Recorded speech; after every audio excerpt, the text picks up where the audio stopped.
الحمد لله نحمده ونستعينه ونستغفره ونؤمن به ونتوكل عليه ونعوذ بالله من شرور أنفسنا ومن سيئات أعمالنا من يهده الله فلا مضل له ومن يضلله فلا هادي له ونشهد أن لا إله إلا الله وحده لا شريك له ونشهد أن سيدنا ومولانا محمدا عبده ورسوله فصلى الله عليه وسلم تسليما كثيرا كثيرا أما بعد فأعوذ بالله من الشيطان الرجيم بسم الله الرحمن الرحيم آمنوا بالله ورسوله وأنفقوا مما جعلكم مستخلفين فيه فالذين آمنوا منكم وأنفقوا لهم أجر كبير صدق الله العظيم رب اشرح لي صدري ويسر لي أمري واحلل عقدة من لساني يفقهوا قولي اللهم ألهمنا رشدنا وأعذنا من شرور أنفسنا آمین یا رب العالمین۔ حضرات، تقریباً 2.5 ماہ کے فصل کے بعد ہم دوبارہ سورۃ الحدید، جس کا ہم نے یہاں مطالعہ شروع کیا تھا، اس پر پھر ہم غور و فکر کریں گے انشاءاللہ۔ ابتدائی 7 آیات ہم پڑھ چکے تھے، لیکن چونکہ فصل کافی طویل ہو چکا، لہٰذا مناسب یہی محسوس ہوتا ہے کہ اب تک کی جو گفتگو ہوئی تھی اس کا کچھ خلاصہ آپ حضرات کے سامنے رکھ دوں، اس لیے کہ آپ کو معلوم ہے کہ رمضان المبارک کے دوران مختلف موضوعات یہاں گفتگو ہوتی رہی، اور رمضان سے پہلے بھی ہمارے شجاع الدین شیخ صاحب کے جو بیانات تھے وہ بھی مختلف موضوعات کے اوپر تھے، خاص طور پر قرآن اور رمضان کے حوالے سے بھی۔ لہٰذا ہمارا وہ سلسلہ جو جاری و ساری تھا مطالعہ قرآن حکیم کا، اس کے اندر ایک طویل وقفہ آ گیا۔ صرف ذہن میں تازہ کر لیجئے، سورہ حدید بہت ہی جامع سورت ہے، بڑی عظیم سورت ہے، اور اس کی جامعیت کا ایک مظہر یہ بھی ہے کہ والد محترم ڈاکٹر اسرار احمد صاحب نے جو منتخب نصاب تشکیل دیا تھا، جس کا آغاز سورۃ العصر سے تھا اور اختتام سورہ حدید پر، گویا کہ آغاز ہوا اس سورت سے جو قرآن حکیم کی مختصر ترین سورت ہے، کل 3 آیات پر مشتمل۔ لیکن جیسا کہ میں نے عرض کیا تھا اس سے پہلے بھی کہ جس طرح ایک بیج کے اندر پوٹینشلی پورا درخت موجود ہوتا ہے، اسی طرح اس سورہ مبارکہ سورۃ العصر کے اندر قرآن حکیم کی تعلیمات کا خلاصہ اور نچوڑ ہے۔ یہی وجہ ہے کہ بہت سے ہمارے اکابرین اس سورہ مبارکہ کی جو عظمت ان کے اوپر منکشف ہوئی، وہ یہ کہتے ہیں اگر قرآن حکیم میں صرف یہی ایک سورت نازل ہوتی تو لوگوں کی ہدایت، فوز و فلاح کے لیے کافی تھی۔ اور اس کے بعد اختتام اس منتخب نصاب کا سورہ حدید پر، جو منتخب نصاب کا طویل ترین پورشن ہے، 4 رکوعوں پر مشتمل، تقریباً ربع پارہ۔ اور والد محترم کا اپنا خیال یہ ہے کہ قرآن حکیم میں مسلمانوں سے خطاب کے ضمن میں اس سے بڑھ کر اور اس سے جامع صورت پورے قرآن میں موجود نہیں، عظیم ترین صورت، کلائمیکس ہے۔ لہٰذا اس سے پہلے میں نے عرض کیا تھا کہ قرآن آڈیٹوریم میں جو سلسلہ وار درس ہو رہا تھا والد محترم کا، تو سورہ حدید جب اس پر بیان شروع ہوا تو تقریباً 18 گھنٹے کی ریکارڈڈ ان کی سپیچز موجود ہیں صرف اس ایک سورت کے اوپر۔ تو اس سورہ مبارکہ کی ابتدائی 7 آیات ہم پڑھ چکے تھے۔ ذہن میں اس کو بھی تازہ کر لیجئے کہ مدنی سورتوں کا خوبصورت ترین گلدستہ قرآن حکیم میں، قرآن میں کہیں 10 مدنی صورتیں، حالانکہ آپ کو معلوم ہے حجم کے اعتبار سے سورہ بقرہ، سورہ آل عمران، سورہ نساء، سورہ مائدہ، یہ 4 صورتیں مدنی ہیں، لیکن یہ کہ بہرحال اس کا والیوم یا اس کا حجم جو ہے وہ تقریباً آپ کے سمجھیے 4.5 پارے کے قریب ہے، بلکہ اس سے بھی بڑھ کر ہے۔ لیکن یہ جو 10 صورتوں کا ایک بہت مدنی گلدستہ ہے، اس کا ذروہ کلام، ذروہ سلام جو ہے وہ سورۃ الحدید ہے، جس کی ابتدائی 6 آیات کا خلاصہ اگر میں آپ کے سامنے رکھوں تو ذات و صفات باری تعالی کے اعتبار سے قرآن حکیم کا کلائمیکس کل 6 آیات. اس بات کو بھی ذہن میں رکھیے کہ 10 مدنی صورتوں میں سے 5 وہ ہیں جن کا آغاز اللہ کی تسبیح سے ہوا. سبح للہ ما فی السماوات و ما فی الارض یا یسبح للہ ما فی السماوات و ما فی الارض. اور ان 5 مسبحات میں جو سب سے ٹاپ پر ہے وہ سب سے پہلی سورت الحدید. سبح للہ ما فی السماوات والارض وهو العزیز الحکیم. لہ ملک السماوات والارض یحیی ویمیت وہو علی کل شیء قدیر. ہمیں ہمارے رب کا، ہمارے خالق اور مالک کا تعارف کرایا جا رہا ہے. کون؟ اللہ، جس کی بادشاہی ہے اس پوری کائنات پر، کنٹرول اس کا ہے، اور اس کائنات کی ہر شے اس کی تسبیح کر رہی ہے. سورہ بنی اسرائیل میں اس بات کو مزید واضح کیا گیا تھا. تسبح لہ السماوات السبع والارض ومن فیہن. ان 7 آسمان اور اس زمین کے مابین جو کچھ بھی ہے سب کچھ اللہ کی تسبیح کر رہا ہے. ہاں، تم اس تسبیح کو سمجھ نہیں سکتے. اللہ نے تمہارے اندر وہ استعداد نہیں رکھی کہ یہ جو حجر ہیں، یہ شجر ہیں، یہ پرندے ہیں، یہ طیور ہیں، یہ حجرات الارض ہیں، یہ سب اللہ کی تسبیح کر رہے ہیں. قرآن کہتا ہے. لیکن تمہارے اندر وہ اللہ تعالیٰ نے صلاحیت نہیں رکھی کہ تم اس کا شعور کر سکو، یا تمہارا جو ایئر ڈرم ہے اس کی وہ کیپیسٹی نہیں ہے کہ ان ساؤنڈ ویوز کو وہ اخذ کر سکے کہ جس آواز میں وہ اللہ کی تسبیح کر رہے ہیں. پھر وہ آیہ مبارکہ ہم نے پڑھی هو الاول والآخر والظاہر والباطن، جس کے بارے میں امام راضی رحمۃ اللہ علیہ یہ کہتے ہیں یہ مقام وہ ہے کہ جہاں انسان متحیر ہو جاتا ہے، اور یہ مقام قرآن حکیم کا محیب ترین مقام ہے. اعلم ان هذا المقام مقام محیب غامض عمیق. امام راضی کون ہے؟ جن کی پوری زندگی بسر ہوئی ہے اسی قرآن حکیم پر غور و فکر کرنے میں، اور وہ صرف چند جملے کہہ کے آگے بڑھ جاتے ہیں کہ اس مقام کا تحمل میں نہیں کر سکتا. یہ مقام بہت گہرا ہے. محیب غامض عمیق، 3 الفاظ انہوں نے استعمال کیے. ظاہر ہے کہ اس کا حق ادا کرنا تو ممکن نہیں تھا.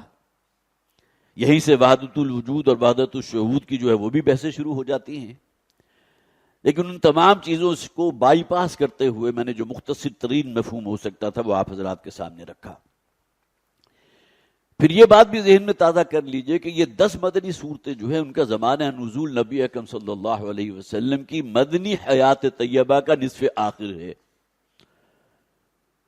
گویا کہ حضور کی حیات کے آخری 5 یا 6 سال ہیں جن میں یہ صورتیں نازل ہوئیں. اور اس کا نمایاں ترین مظہر کیا ہے کہ مسلمانوں کو متنبہ کیا گیا ہے، جھنجھوڑا گیا ہے. گویا کہ خواب غفلت کے اندر اگر وہ کہیں مدہوش پڑے ہیں تو انہیں جھنجھوڑ جگوڑ کر بیدار کرنے کی کوشش کی گئی. بہت سی آیات اس کے اوپر شاہد ہیں. وہ آیت ہم نے پچھلی مرتبہ پڑھ ہوئی تھی وَمَا لَكُمْ لَا تُؤْمِنُونَ بِاللَّهِ. اے مسلمانوں کیا ہو گیا تمہیں؟ کیوں اللہ پر ایمان نہیں رکھتے؟ ایمان وہ جس درجے کا مطلوب ہے جو تمہاری شخصیت، تمہارے سیرت و کردار، تمہارے لین دین، تمہارے زندگی کی طرز کے اوپر اپنا ایک امپیکٹ چھوڑ سکے. اصلاً مطلوب تو وہ ایمان ہے نا جسے عام طور پر شعوری ایمان کہتے ہیں، حقیقی ایمان کہتے ہیں. ایک ایمان وہ ہے جو ہمیں نسلاً منتقل ہو گیا. ہم مسلمان گھرانے میں پیدا ہوئے لہٰذا سب مسلمان ہیں، یہ بھی ایمان ہے نا.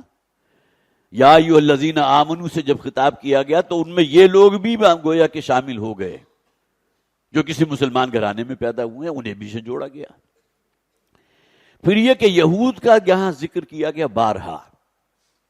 وَإِذْ قَالَ مُوسَىٰ لِقَوْمِهِ يَا قَوْمِ لِمَ تُؤْذُونَنِي. یاد کرو جب کہ موسیٰ نے کہا تھا اپنی قوم کے لوگوں سے کیوں مجھے ایذا پہنچاتے ہو. اسی طرح حضرت عیسیٰ علیہ السلام کے بہت سے اقوال موجود. یہود و نصارہ کا تذکرہ کیوں کیا گیا ان صورتوں میں؟ تاکہ ہمارے سامنے ایک آئینہ نصب کر دیا جائے کہ تم سے پہلے جو امت مسلمہ تھی جس کے بارے میں قرآن یہ کہتا ہے یا بنی اسرائیل اذکروا نعمتی التی انعمت علیکم وانی فضلتکم علی العالمین، اے بنی اسرائیل کے لوگوں یاد کرو میری اس نعمت اور انعام و اکرام کو جو میری تجھ پر ہوئی تھی، من حیث القوم تمام پر، اور میں نے تمہیں تمام جہان واروں کے اوپر فضیلت عطا فرمائی تھی، لیکن اپنی ناہنجاریوں کی وجہ سے، فسق و فجور کی وجہ سے، تورات پر عمل نہ کرنے کی وجہ سے، تورات کے احکامات میں تحریف کر دینے کی وجہ سے وہ راندہ درگاہ ہو گئے، مغضوب علیہم کہلاتے ہیں۔ ہر نماز میں جو دعا کرتے ہیں اہدنا الصراط المستقیم صراط الذین انعمت علیہم غیر المغضوب علیہم ولا الضالین، اے پروردگار ہم تجھ سے طالب ہیں صراط مستقیم کے، وہ سیدھا راستہ جس سے تو راضی ہو، جس پر چلنے سے جو تیری رضا تک پہنچا دے اور بالآخر ہمیں جنت میں داخل کر دے۔ ہم اس رستے کے طالب ہیں کہ ہمارا شمار ان لوگوں میں نہ ہو جائے جو ضالین ہیں، مراد کون ہے؟ نصارہ، اور مغضوب علیہم ہیں جن پر اللہ کا غضب نازل ہوا، وہاں مراد جو ہیں وہ یہودی ہیں۔ تو یہود و نصارہ کا یہاں ذکر جو ہے بہت ہی بار بار ریپیٹڈلی ہوا تاکہ ہمارے سامنے ایک آئینہ نصب کر دیا جائے کہ پچھلی اقوام جو اصل میں امت سابقہ تھی، امت مسلمہ تھی، ان کا معاملہ کیا ہوا جس کی وجہ سے وہ راندہ درگاہ کر دیے گئے۔ پھر ایک اور بات جو خاص طور پر یہاں مشترک ہے کہ جھنجھوڑنے کا انداز، سورہ صف ہم انشاءاللہ پڑھیں گے، اس لیے کہ یہ جو مدنی صورتوں کا آغاز ہوا ہے تو اس میں سورہ حدید کے بعد سورہ صف بھی ہے۔ یا ایھا الذین آمنوا لم تقولون ما لا تفعلون، اہل ایمان کیوں کہتے ہیں وہ بات جس پر عمل نہیں کرتے؟ کبر مقتا عند اللہ ان تقولوا ما لا تفعلون، اللہ کے غصے اور بیزاری کو بہت بڑھا دینے والا ہے تمہارا یہ طرز عمل کہ کہو کچھ اور تمہارا عمل اس کے خلاف ہو۔ اور فرد قرار داد جرم جو اللہ نے یہود پر عائد کی تھی اس میں ایک نمایاں بات یہ بھی تھی اتأمرون الناس بالبر وتنسون انفسکم، اگرچہ بات یہود و نصارہ کی جا رہی ہے، خاص طور پر یہودیوں کو فوکس کیا گیا، لیکن اگر ہم دیکھیں گے تو یہ ہمارا ہی ذکر ہو رہا ہے نا۔ تم لوگوں کو تو بڑی وعظ و تبلیغ کرتے ہو، دعوت دیتے ہو، اچھی نصیحت کرتے ہو، اچھی باتیں کرتے ہو، اپنے آپ کو بھول جاتے ہو۔ اتأمرون الناس بالبر وتنسون انفسکم، تو یہ صورتیں جس میں خاص طور پر بہت نمایاں مقام حاصل ہے سورہ حدید کو، اس کے جو تمام صورتوں کا جو جسٹ ہے وہ میں نے آپ حضرات کے سامنے رکھا ہے بہت ہی مختصر انداز میں۔ اب آئیے اس سورہ مبارکہ کی جو آیات ہم پڑھ چکے، 6 آیات، ذات و صفات باری تعالیٰ کے بیان کے اعتبار سے قرآن حکیم کا کلائمیکس، اس کے بارے میں میں مزید کچھ عرض نہیں کروں گا ورنہ بہت سا وقت اس میں نکل جائے گا۔ اس کے بعد حکم دیا گیا تمام مسلمانوں کو، اس بات کو بھی ذہن میں رکھیے ان 10 صورتوں میں خطاب مسلمانوں سے ہے۔ یہود و نصارہ کا ذکر کیا گیا تو صیغہ غائب میں کیا گیا، قل یا ایھا الذین ھادوا ان زعمتم انکم اولیاء للہ من دون الناس فتمنوا الموت ان کنتم صادقین، سورہ جمعہ میں کہا گیا اے نبی کہہ دیجئے ان لوگوں سے جو اپنے آپ کو یہودی کہتے ہیں، یہود کو براہ راست خطاب نہیں کیا گیا، اے نبی آپ کہہ دیجئے ان سے، اس لیے کہ تورات ہم نے تمہیں عطا کی تھی اور تم نے اس پر عمل نہیں کیا، اسے پس پش ڈال دیا۔ کمثل الحمار یحمل اسفارا، اس آیت سے متصل قبل جو آیت ہے اس میں قرآن حکیم نے گویا کہ فتویٰ دے دیا گیا کہ یہ لوگ وہ ہیں جن کی مثال ان گدھوں کی سی ہے جس کی پشت کے اوپر کتابوں کا انبار لاد دیا گیا ہو۔ تو یہاں اہل ایمان ہے اصل میں مخاطب، ایک آیت اور 2 تقاضے مجھ سے بھی اور آپ سے بھی۔ پہلا تقاضا کیا ہے؟ ایمان وہ کہ جو دل میں گہرا اترا ہوا ہو، اور صرف اللہ پر ایمان نہیں، اللہ کے رسول پر بھی اسی درجے کا ایمان۔ عبادت اگر اللہ کی ہے تو اللہ کے رسول کا اتباع ہے، اور ان دونوں کے جو رکن رکین ہیں وہ اطاعت اور محبت ہیں۔ یہی 2 چیزیں اگر فوکس ہو گئی اللہ کے لیے تو عبادت ہے، اطاعت اور محبت۔ اور یہی دو چیزیں فوکس ہو جائیں اللہ کے رسول کے لیے تو اتباع ہے. اس بات کو ذہن میں رکھیے. اب یہاں جو کہا گیا آمنوا باللہ ورسولہ، ایمان محکم رکھو اللہ پر اور اللہ کے رسول پر، وانفقوا مما جعلکم مستخلفین فیہ، اور دیکھو جس جس دائرے میں اللہ نے تمہیں اختیار دیا ہے خرچ کرو اللہ کے لیے، اپنے آپ کو لگاؤ کھپاؤ. جو استعدادات اللہ نے دی ہیں، جو صلاحیتیں اللہ نے دی ہیں، اس لیے کہ انسان یہ سمجھتا ہے کہ صرف جو روزی ہے اس کا تعلق رزق سے ہے، کھانے پینے سے ہے یا مال و اسباب سے ہے، جبکہ ہمیں معلوم ہے اللہ تعالیٰ کی طرف سے جو رزق دیا گیا اس میں ہماری ذہنی صلاحیت بھی ہے، ہماری قوت کار بھی ہے. یہ مہلت عمر جو اللہ نے ہمیں دی ہے یہ بھی اللہ کی طرف سے عطا کردہ ہے. تو یہ انفاق کے جو اصل معنی ہوتے ہیں خرچ کرنا، یہاں اصل میں وَأَنفِقُوا مِمَّا جَعَلَكُمْ مُسْتَخْلَفِينَ فِيهِ، جس شے میں اللہ نے تمہیں استخلاف عطا فرمایا ہے. آپ کو معلوم ہے خلیفۃ اللہ فی الارض کون ہیں؟ حضرت آدم، اور اس کے بعد ہر انسان. ہم اللہ کے نائب ہیں.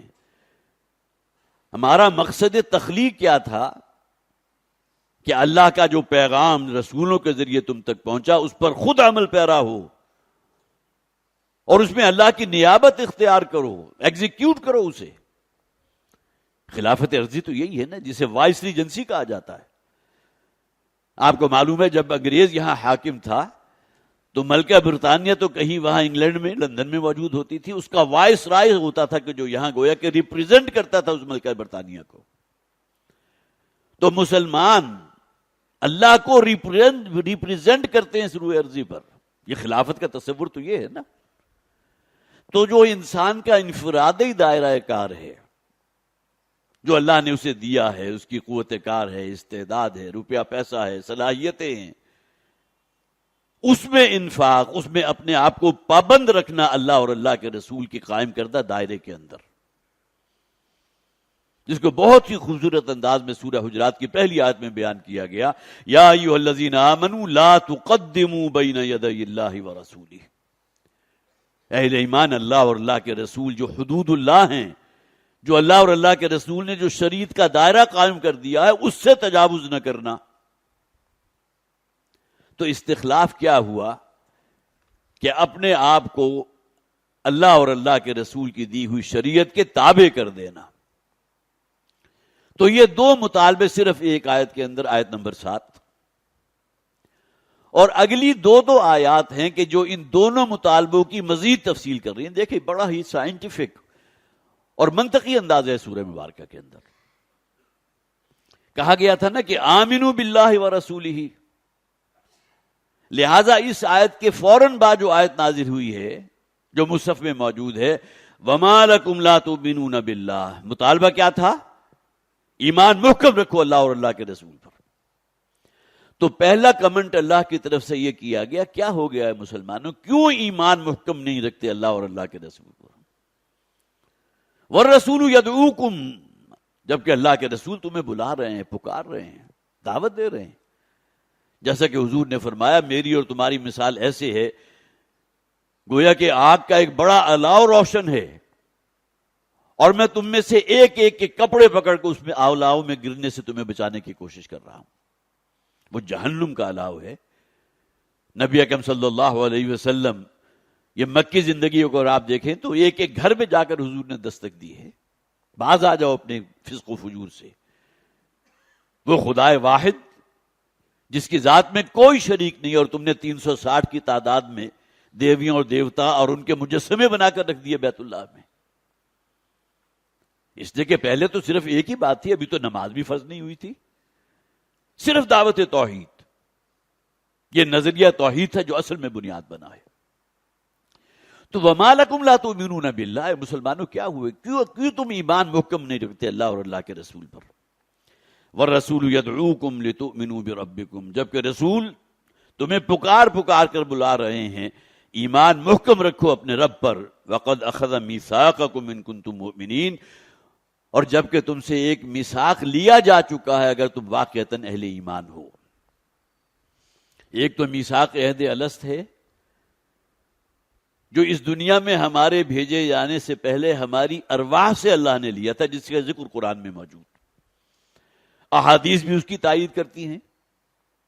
ایک وقت وہ تھا جبکہ صرف ارواح موجود تھی، اللہ کے کلمہ کن کے نتیجے میں کروڑوں اربوں کی تعداد میں ارواح اللہ تعالیٰ نے وجود میں آ گئی، ایک کلمہ کن کن فیکون۔ اور اس کے بعد جیسے جیسے انسانی جسم رحم مادر میں تخلیق کے مختلف مدارج پورے کرتے ہوئے اس کی ولادت ہوتی ہے، تو اس سے پہلے ہی اسی یوٹرس کے اندر اللہ تعالیٰ اس شخص معین کی روح کو ساتھ منسلک کر دیتا ہے۔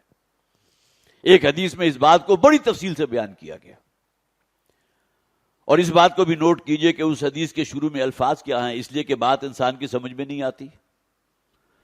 حضور نے فرمایا کہ رحم مادر کے اندر انسانی ایمبریو جو ڈیولپ ہو رہا ہے 40 دن نطفے کی حاصل میں ہوتا ہے، 40 دن مضغے کی حالت میں، 40 دن علقہ کی حالت میں، اب یہ کل 120 دن ہو گئے۔ جب 120 دن مکمل ہو جاتے ہیں تو اللہ تعالیٰ ایک فرشتے کے ذریعے اس روح کو جو کہیں زمانہ قدیم میں پہلے سے اللہ کے امر کن کے نتیجے میں وجود میں آ چکی تھی، اس روح کو لا کر اس جسد کے ساتھ ملحق کر دیا جاتا ہے۔ حضرت آدم علیہ السلام کا معاملہ بھی آپ کو یاد ہوگا، قرآن حکیم میں 7 مقامات ہیں جہاں ذکر ہے، اور وہاں اس بات کو صراحتاً ذکر کیا گیا کہ جب اللہ تعالیٰ نے آدم کے اس جسد خاکی کی تکمیل فرما دی، تصفیہ کر دیا، اور اس میں اپنی روح میں سے پھونکا، تو اللہ نے پھر حکم دیا تمام فرشتوں کو، اے فرشتوں اب آدم کے سامنے سجدہ ریز ہو جاؤ۔ وَإِذْ قُلْنَا لِلْمَلَائِكَةِ اسْجُدُوا لِآدَمَ فَسَجَدُوا إِلَّا إِبْلِيسَ، تو آدم بھی مسجود ملائک تب بنے ہیں، وہ حیوانی وجود آدم کا، وہ خاکی جسم جو آدم کا تھا، وہ مسجود ملائک نہیں تھا۔ جب اس روح انسانی کو اللہ تعالیٰ کی طرف جس کی نسبت تھی، وَنَفَخْتُ فِيهِ مِن رُوحِي، جب اس کو ساتھ ملحق کیا گیا ہے تو فرشتوں کو حکم دیا گیا کہ آدم کے سامنے سجدہ ریز ہو جاؤ۔ تو یہ عہد الست کی بات بھی ہو سکتی ہے، اور پھر وہ عہد بھی ذہن میں رکھیے جو ہم میں سے ہر شخص اپنی نماز میں ہر رکعت میں اللہ سے کر رہا ہے۔ ممکن ہے بہت سے حضرات میرے اس بیان کے اوپر، اس جملے کے اوپر چونکے ہوں، کون سا عہد ہے جو ہم کرتے ہیں اللہ سے؟ سورہ فاتحہ کو ذرا فوکس کیجئے، پہلی 3 آیات اللہ کی حمد، اس کی عظمت، اس کی بزرگی، الحمدللہ رب العالمین الرحمن الرحیم مالک یوم الدین۔ آخری 3 آیات دعا ہے، اہدنا الصراط المستقیم صراط الذین انعمت علیہم الی آخر الآیہ۔ درمیان کی جو 4تھی آیت ہے وہ عہد ہے کہ جو ہم اپنے رب سے کرتے ہیں، ایاک نعبد و ایاک نستعین۔ ہم اس بات کو مانتے ہیں، تسلیم کرتے ہیں، اللہ سے وعدہ کرتے ہیں کہ پروردگار ہم صرف تیری ہی بندگی کریں گے اور کرتے ہیں اور کریں گے، اور صرف تجھ ہی سے مدد چاہتے ہیں اور چاہیں گے۔ بندگی کہتے کسے ہیں؟ پوری زندگی میں اللہ کو، احکامات کو فالو کرنا، اللہ کی فرمانبرداری اختیار کرنا۔ ادخلوا فی السلم کافہ، اسلام میں پورے کے پورے سموچے داخل ہو۔ اور اگر کسی کا طرز عمل یہ ہے کہ اسلام کی چند باتوں پر عمل کر لیا اور بقیہ باتوں میں حرام و حلال کی کوئی تمیز اس نے اپنے سامنے جو ہے اسے برقرار نہیں رکھا، پاؤں تلے رونتے رہے، تو اس کے بارے میں تو قرآن حکیم کا بہت سخت فتویٰ ہے، افتؤمنون ببعض الکتاب وتکفرون ببعض۔ بارہا اس آیہ مبارکہ کا تذکرہ میں نے کیا۔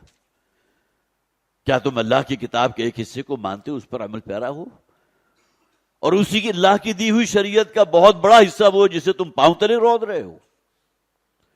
شاعر اسلامی کی تو کسی درجے میں پابندی ہے، نماز بھی ہے، روزہ بھی ہے، کچھ حج عمرے بھی ہیں، سب کچھ ہے، لیکن کبھی جائزہ لیا اپنی معاش کا؟ روزی جو تم حاصل کر رہے ہو کن ذرائع سے کر رہے ہو؟ ہمارے 24 گھنٹے کا بڑا حصہ جو ہے ہماری معاش کے لیے گزرتا ہے۔ اگر وہ اللہ کی اطاعت اور اللہ کی بندگی سے آزاد ہے تو منطقی سی بات ہے پھر قرآن نے جو معیار قائم کیا تھا اس پر تو ہم پورے نہیں اتر رہے ہیں. فما جزاء من يفعل ذلك منكم الا خزي في الحیات الدنیا. تو جس شخص کی زندگی میں بھی یہ دوئی موجود ہے، اللہ کی احکام اور شریعت، اس کے کچھ حصے پر عمل کر رہے ہیں اور بقیہ بڑا حصہ جو ہے اس کی آزاد ہے، تو سوا اس کے کوئی سزا نہیں ہے ایسے لوگوں کی کہ اس دنیا کی زندگی میں ذلیل و رسوا کر دیا جائے اور قیامت کے دن شدید ترین عذاب میں جھونک دیا جائے. یہاں نوٹ کیجئے، ایک پارٹ کے اندر اللہ تعالیٰ ان کی اطاعت کو تسلیم کر رہے ہیں. افتؤمنون ببعض الکتاب وتکفرون ببعض. تو وہ عہد الست ہو یا یہ کہ ہر وہ عہد جو ہم اپنے نماز میں اپنے رب کے ساتھ کر رہے ہیں. وقد اخذ میثاقکم ان کنتم مؤمنین، اللہ تو تم سے عہد لے چکا. هو الذی ينزل علی عبدہ آیات بینات، وہی ہے اللہ جو اپنے بندے پر نازل کر رہا ہے یہ آیات جو بڑی واضح ہیں، بڑی روشن ہیں. دلائل آفاقی اور دلائل انفسی دونوں موجود ہیں ان آیات کے اندر. سنورہم آیاتنا فی الآفاق وفی انفسہم. جبکہ اللہ کے نبی پر وہ آیات نازل ہو رہی ہیں جو تمہارے لیے شمع ہیں، ہدایت ہیں. لیخرجکم من الظلمات الی النور، تاکہ اللہ تعالیٰ تمہیں شرک کے گھٹا ٹوپ اندھیروں میں سے یا معصیت اور فسق و فجور کے اندھیروں میں سے نکال کر توحید کی روشنی میں لے کر آ جائے. لتخرجکم من الظلمات الی النور وَإِنَّ اللَّهَ بِكُمْ لَرَؤُوفٌ رَحِيمٌ. ذرا قدم تو آگے بڑھاؤ، ہمت کرنے کی ضرورت ہے، عزم اور ارادے کی ضرورت ہے. جیسا کہ قرآن میں کہا گیا وَمَن يَتَّقِ اللَّهَ يَجْعَل لَّهُ مَخْرَجًا. جو شخص بھی اللہ کے تقوی کی روش کے اوپر کاربند رہتا ہے تو اللہ تعالیٰ اس کے لیے بڑی آسانیاں پیدا کر دے گا، اس کے لیے مخرج فراہم کر دے گا. ایسی ایسی جگہ سے اسے نوازے گا کہ جس کے بارے میں اسے کہیں سان گمان میں بھی نہیں ہوگا. اس لیے کہ اللہ تعالیٰ اپنے بندوں کے حق میں انتہائی رؤوف بھی ہے، انتہائی رحیم بھی ہے. اور اس کے بعد دیکھیے دو آیات وہ تھی جو ایمان کا جو مطالبہ کیا گیا تھا، ایک آیت میں ترغیب ہے، دوسرے میں ترہیب ہے. ترغیب کے معنی کیا ہے؟ حوصلہ افزائی والی بات، لوگوں کے لیے سامنے مثبت پہلو رکھو. اور ترہیب کیا ہے؟ ذرا جھنجھوڑا جائے، متنبہ کیا جائے. پہلی آیت ترہیب والی تھی وَمَا لَكُمْ لَا تُؤْمِنُونَ بِاللَّهِ، کیا ہو گیا مسلمانوں، کیوں ایمان محکم نہیں رکھتے اللہ پر. اگلی آیت کے اندر ترغیب تھی کہ وہی رب ہے کہ جو تمہارے لیے یہ قرآن حکیم نازل فرما رہا ہے، جس میں تمہارے لیے ہدایت ہے، جو منبع ہدایت سرچشمہ نور ہے، اور وہ رب تمہارے حق میں بہت ہی رؤوف اور رحیم ہے. آگے پھر دو آیات ہیں جس میں جو دوسرا مطالبہ کیا گیا تھا، خرچ کرو، نکالو، کھپاؤ. وَانفِقُوا مِمَّا جَعَلَكُمْ مُسْتَخْلَفِينَ فِيهِ.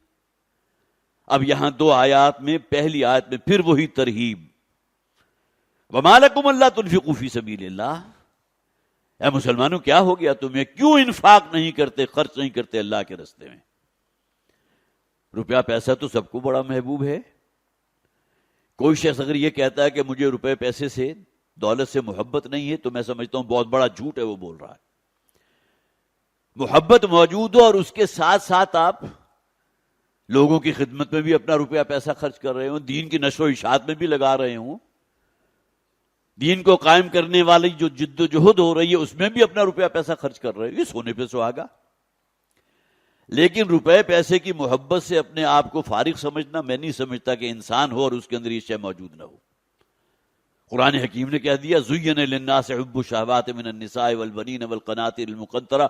پوری تفصیل دے دی قرآن حکیم نے. یہ وہ چیزیں ہیں جن کی محبتیں تمہارے دلوں کے اندر اللہ نے گوند دی ہیں، مزین کر دی ہیں. تو پہلی آیت کے اندر وہی ترہیب کا انداز ہے، جھنجھوڑنے کا انداز. کیا ہو گیا تمہیں اس روپے پیسے کے ساتھ اتنی محبت کہ مطالبہ اللہ کے رسول کی طرف سے نکالو اپنا روپیہ پیسہ. غزوہ تبوک کے موقع پر تو نفیر عام کر دی تھی حضور نے، جو جتنا کچھ دے سکتا ہے، اس لیے کہ سلطنت روما سے ٹکراؤ تھا، لاکھوں کی مسلح افواج ان کی موجود، اور یہاں سے بھی مسلمانوں کی بڑی کثیر تعداد تھی. 30,000 کی تعداد ہے مختلف روایات میں جب حضور مدینہ سے نکلے ہیں تبوک کی طرف. لیکن اس سے پہلے نفیر عام دے دی تھی، جس کے پاس جو کچھ ہے وہ لے آئے۔ اور اسی موقع پر وہ واقعہ ہوا تھا حضرت ابوبکر صدیق رضی اللہ تعالیٰ عنہ، حضرت عمر رضی اللہ تعالیٰ عنہ، بہت ہی ایمان افزا واقعہ ہے کہ حضرت ابوبکر اپنے گھر میں جو کچھ بھی تھا لا کر حضور کے قدموں میں ڈال دیا۔ جب حضور نے پوچھا گھر والوں کے لیے بھی کچھ چھوڑا یا نہیں چھوڑا، تو حضرت ابوبکر صدیق نے فرمایا کہ سوائے اللہ اور اللہ کے رسول کے نام کے کچھ نہیں چھوڑا، اس لیے کہ ڈیمانڈ تھی اللہ کے رسول کی طرف سے۔ حضرت عمر گھر گئے اور جو کچھ تھا اس کو نصف دو حصوں میں تقسیم کیا، آدھا لا کر حضور کے قدموں میں ڈھیر کر دیا اور آدھا اپنے گھر والوں کے لیے رکھ لیا۔ جب حضور نے سوال کیا تو انہوں نے بھی یہی جواب دیا، لیکن یہ کہ ایک اعتبار سے بالکل مختلف جواب تھا۔ حضرت ابوبکر نے کہا سب کا لا کر یہاں رکھ دیا، حضرت عمر نے کہا نصف میں نے اپنے لیے رکھا، اپنے بیوی بچوں کے لیے، اور نصف آپ کی خدمت میں پیش کر دیا۔ اور اس موقع پر پھر حضرت عمر رضی اللہ تعالیٰ نے اس بات کو تسلیم کر لیا تھا کہ ابو بکر سے آگے کوئی شخص نہیں بڑھ سکتا، اور ان کے دل میں یہ خیال تھا کہ یہ وہ موقع ہے کہ شاید میں ابو بکر سے بازی لے جاؤں، لیکن یہ کہ وہاں بھی وہ اس اعتبار سے، ایک اعتبار سے ہم کہہ سکتے ہیں کہ ناکام رہے، حضرت ابو بکر ان سے کہیں آگے بڑھ گئے۔ تو وَمَا لَكُمْ أَلَّا تُنْفِقُوا فِي سَبِيلِ اللَّهِ وَلِلَّهِ مِيرَاثُ السَّمَاوَاتِ، جو کچھ ہے تمہارے پاس یہ اللہ کا دیا ہوا ہے، تمہارے اوپر کوئی سرخاب کا پر نہیں لگا ہوا تھا تمہیں اتنا کچھ نواز دیا، یہ سب کچھ اللہ کا ہے اور سب کچھ یہی رہ جائے گا۔ یہ بات تو بہت سے لوگ تسلیم کرتے ہیں، ہاں جو کچھ ہمیں ملا ہمارے رب کی مہربانی، اس کا فضل، اس کی رحمت، اس کا احسان، لیکن یہ بات ذرا ہماری نگاہوں سے اوجھل ہو جاتی ہے، ہم اس درجے چپک جاتے ہیں ان چیزوں کے ساتھ، یہاں کی مراعات ہیں، یہاں کی آسائشیں ہیں، یہاں کی سہولتیں ہیں، اس میں تھوڑا سا اور آگے بڑھیں گے تو عیاشیاں ہیں، اسراف ہے، تبذیر ہے، اور بھول جاتے ہیں کہ یہ سب کچھ یہیں پڑا رہ جائے گا، اگلے دن کی گارنٹی بھی نہ میری ہے نہ آپ کی ہے۔ تو وَلِلَّهِ مِيرَاثُ السَّمَاوَاتِ، جو کچھ تم نے جمع کیا بالآخر اللہ ہی کی ملک میں رہ جائے گا، وارثوں میں تقسیم ہو جائے گا۔ لا يستوي منكم من انفق من قبل الفتح وقاتل، اور یہاں متنبہ کر دیا گیا کہ بعد میں جو لوگ ایمان لائے ہیں ان کا ایمان اس درجے کو نہیں پہنچ سکتا جو پہلے دور میں ایمان لائے تھے۔ ان کے اوپر تو بڑا پرسیکیوشن ہوئی تھی، سختیاں ہوئی تھی، تشدد کیا گیا تھا، حضرت خباب بن ارت کو دہکتے ہوئے انگاروں پر لٹا دیا گیا تھا، حضرت ابوبکر صدیق رضی اللہ تعالیٰ عنہ کو اس درجے مارا گیا تھا کہ اپنی دانش میں مردہ سمجھ کر وہاں سے گئے تھے۔ حالانکہ حضرت ابوبکر کون ہے؟ مکہ کی اس چھوٹی سی بستی کے متمول ترین افراد میں سے ایک فرد، صاحب حیثیت، سٹیٹس کے اعتبار سے بلند ترین درجہ، لیکن اس درجے انہیں جو ہے وہ پٹائی کی ہے، انہیں مارا ہے کہ اپنی دانش میں مردہ سمجھ کر گئے۔ تو جو لوگ ہجرت سے پہلے ایمان لا چکے تھے ان کا ایمان اللہ کے ہاں بہت بلند ہے۔ ہاں جو بعد میں ایمان لائے، جیسے کہ سورہ نصر میں فرمایا گیا اذا جاء نصر اللہ والفتح ورأیت الناس يدخلون فی دین اللہ افواجا، وہ وقت بھی تو آئے گا نا جب کہ اللہ کی نصرت اور اللہ کی طرف سے فتح آ جائے گی اور تم دیکھو گے لوگوں کو جوک در جوک، قبیلے کے قبیلے اسلام لا رہے ہیں، لیکن یہ اسلام اور ایمان اس درجے کا نہیں ہے جو وہ لوگ لائے تھے جنہوں لوگوں کی جو کفار اور مشرکین کی پرسیکیوشن کے اندر مبتلا ہوئے تھے۔ اولئک اعظم درجۃ من الذین انفقوا من بعد وقاتلوا، وہ لوگ تو بہت اونچے درجے کے حامل ہیں ان لوگوں کی نسبت جنہوں نے بعد میں انفاق کیا اور قتال کیا۔ وکلا وعد اللہ الحسنی، اور ہر ایک کے ساتھ اللہ کا وعدہ بہت ہی بھلا وعدہ ہے۔ تمہارے ذرے کے ہم وزن بھی اگر کوئی نیکی ہوگی رائے گا نہیں ہے، اللہ کے ہاں بھرپور ہے جو ثواب مل کر رہے گا۔ واللہ بما تعملون بصیر، اور اللہ تعالیٰ جو کچھ تم کرتے ہو ہر شے سے باخبر ہے۔ واللہ بما تعملون خبیر۔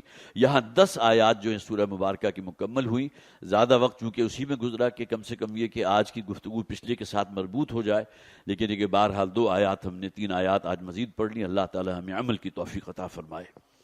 بارک اللہ لی ولکم فی القرآن العظیم ونفعنی وإیاکم بالآیات والذکر الحکیم۔ حضرات، یہ پریس ریلیز جو یہاں ہماری شعبہ نشر و اشاعت ہے تنظیم اسلامی کا، اس کی طرف سے ریلیز کی جاتی ہے، اور جو بھی حالات حالات حاضرہ ہوتے ہیں، ان کے اوپر کمنٹ بھی ہوتے ہیں، کچھ مشورے بھی ہوتے ہیں۔ ایک تو ظاہر ہے سب سے بڑا اس وقت مسئلہ غزہ پر جو کچھ بیت رہا ہے، جس کا ہم تصور نہیں کر سکتے، جو آگ اور خون کی ہولی وہاں کھیلی جا رہی ہے۔ واقعہ یہ ہے کہ ہمارا، جسے آپ کہیے کہ واقعتاً ان کا اگر دکھ اور درد موجود ہو تو شاید ہمارے چہروں کے اوپر سے مسکراہٹیں ختم ہو جائیں، قہقہے ختم ہو جائیں، اس لیے کہ وہ بھی تو آخر ہمارے مسلمان بھائی ہیں نا۔ نبی اکرم صلی اللہ علیہ وسلم نے کہا تھا کہ پوری امت جو ہے جسد واحد کی طرح ہے، تمہارے جسم کے کسی ایک عضو میں بھی اگر تکلیف ہوتی ہے تو پورا جسم اس کو فیل کرتا ہے، زبان سے بھی اس تکلیف کا اظہار ہو رہا ہے، آنکھوں سے آنسو بھی بہہ رہے ہیں، رات کی نیندیں بھی حرام ہو گئی ہیں، جسم جو ہے وہ چین کی نیند نہیں لے سکتا، سو نہیں سکتا، صرف کسی ایک چھوٹے سے عضو کے اندر اگر کوئی تکلیف پیدا ہو جائے۔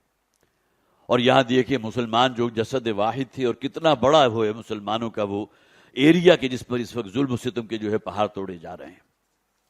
تو آج کی پریس ریلیز اصل میں 2 پوائنٹس ہے جس پر مشتمل ہے۔